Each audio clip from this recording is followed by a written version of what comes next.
Audience optimization is an organic targeting tool to help publishers reach and engage their audience on Facebook and better understand the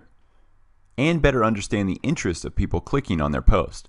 So as you can see, when you're creating a post, the audience optimization is the targeting icon on the far right. So with this audience optimization, you'll add tags to describe the interest of people who are most likely to enjoy your post. For example, a sports post might include tags for the specific league, the team, and players described in the story or post. So under the first tab, Preferred Audience, you'll use these interest tags to help prioritize page posts in your newsfeed. You'll use interest tags to help prioritize page posts in the news feeds for unique readers based on the topics that are most likely to engage them. So remember, interest tags do not limit your reach. So it's not that you're choosing to show your post only to fans of particular interest here. You're simply making it more likely that those people with these interests will see your post. So I like to think of Preferred Audience as increasing the chance of showing your post to people who like a certain interest. And then if you want to actually limit who sees your post, make those adjustments under the Audience Restrictions tab. So if you're doing a post specifically about a niche within your own Facebook page, make sure to specify that via the Preferred Audience. You're actually going to get better conversion rates instead of blasting this post to your entire Facebook page.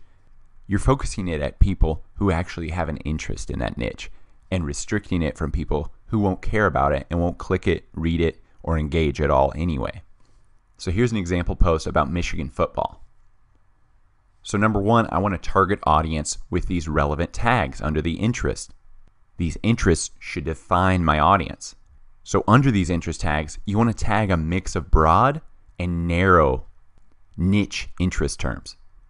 Facebook suggests starting broad and then narrowing to specific audiences. So think associatively about these related interests. Don't just limit your tags to the topic in the post itself. So for this Michigan football example, my interest tags would be broad to narrow, starting with sports, college football, Michigan Wolverines, Big Ten Conference, and Jim Harbaugh. See that spectrum? Anybody who's interested in sports, all the way down to people interested in the current head coach, Jim Harbaugh. So like I mentioned, those audience restrictions assures your post is seen by specific people only, based on age, gender, location, and language. So again, you're going to increase your engagement by limiting the audience to who you know is going to like it, who's going to prefer it, therefore increasing the engagement with that post. So now go to your Facebook page and then click the Insights tab. Then click a post that you used Preferred Audience interest tagging on and analyze the data.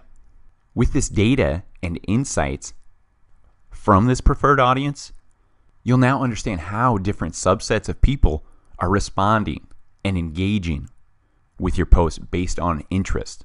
So page owners can really keep a finger on the pulse of their audience's expanding interest on Facebook while watching how particular tags perform over time, what gets the best click-through rate. Plus, with this data, this will help guide your Facebook ad interest selection in the future. As you can see this example, look at my click-through rate on JetBlue Airways. Over 9% click-through rate.